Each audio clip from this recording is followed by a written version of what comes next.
पहाड़ों के उस पार क्या है?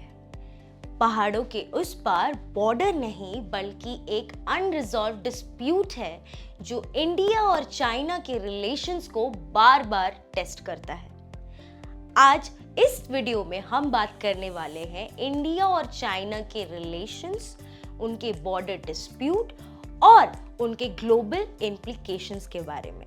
सो इस वीडियो को एंड तक जरूर देखिएगा। हर बार की तरह let's start with the rewind of their historical background. India और चाइना का बॉर्डर 3488 किलोमीटर लंबा है, जिसे लाइन ऑफ एक्चुअल कंट्रोल या LAC भी कहा जाता है, लेकिन ये काफी ज्यादा पुअरली डिफाइंड है। दोनों देशों ने शुरुआत में पंचशील प्रिंसिपल्स, जो कि 1954 को फॉर्मुलेट हुआ था, उसके जरिए शांति बनाने की कोशिश जरूर की, लेकिन बाद में दोनों देशों ने अपना रुख बदल दिया। 1962 में इंडिया और चाइना के लड़ाई के चलते इंडिया को काफी ज्यादा नुकसान भी चुकाना पड़ा। ये तो होगी पास्ट की बातें। आइए चलते हैं ये समझने के लिए कि करंट सिचुएशन में क्या हो रहा है। Point number 1, recent clash. June 2020 को गलवान वैली क्लैश के चलते 20 इंडियन सोल्जर्स और 4 चाइना के सोल्जर्स शहीद हुए थे। 1972 के लड़ाई के बाद ये पहला डायरेक्ट कॉन्फ्रंटेशन था। Point number 2, infrastructure competition. दोनों देश अपने इंफ्रास्ट्रक्चर तेजी से बिल्ड कर रहे हैं, लेकिन इंडिया के बनाए गए कुछ रोड्स और मिलिट्री बेसिस चाइना को काफी ज्यादा प्रोवोकेटिव लगे हैं। Point number 3, disengagement update. बहरहाल इंडिया के एक्सटर्नल अफेयर्स मिनिस्टर ने ये स्टेटमेंट दिया था कि इंडिया और चाइना के बीच जो बॉर्डर है LAC, उसमें 75% of the disengagement already resolve हो चुका है, लेकिन डिमचुक और डीपसैंग प्लेन्स में सिचुएशन अभी भी सेम है। ये तो आपने समझ ही लिया होगा कि करंट सिचुएशंस में दोनों कंट्रीज के बीच क्या चल रहा है।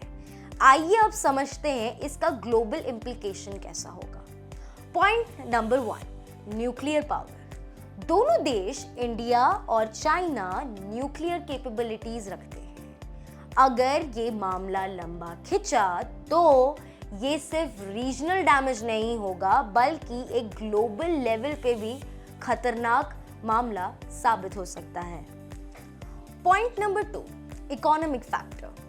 चाइना इंडिया का एक बहुत बड़ा ट्रेडिंग पार्टनर है।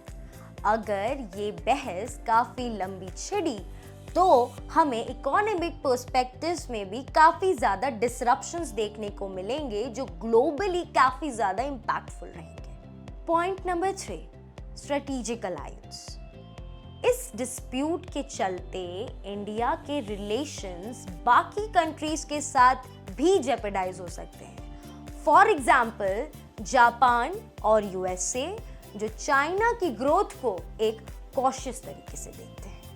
आप इन सारे डिस्कशंस से समझ गए होंगे कि फिलहाल इंडिया और चाइना के बॉर्डर में क्या हो रहा है, दोनों कंट्रीज के बीच कैसे रिश्ते हैं और इन रिश्ते के चलते ग्लोबली चीजें या फिर ग्लोबल सिनेरियो कैसा होगा। ये थे इंडिया और चाइना के बॉर्डर रिलेशंस की कहानी। ये टॉपिक इंटरनेशनल रिलेशंस के लिए काफी ज्यादा इंपॉर्टेंट है। ये वीडियो देखने के बाद इस पर्टिकुलर टॉपिक पे ना ही आप बस इन्फॉर्म्ड होंगे, बट इंटरनल सिक्योरिटी पर भी आपको इन्फॉर्म डिस्कशंस करने में ये काफ़ी ज़्यादा हेल्पफुल रहेगा। वीडियो अगर आपको अच्छा लगा हो तो लाइक, कमेंट एंड शेयर ज़रूर कीजिएगा। तब तक के लिए let's prepare the right way with prep IAS।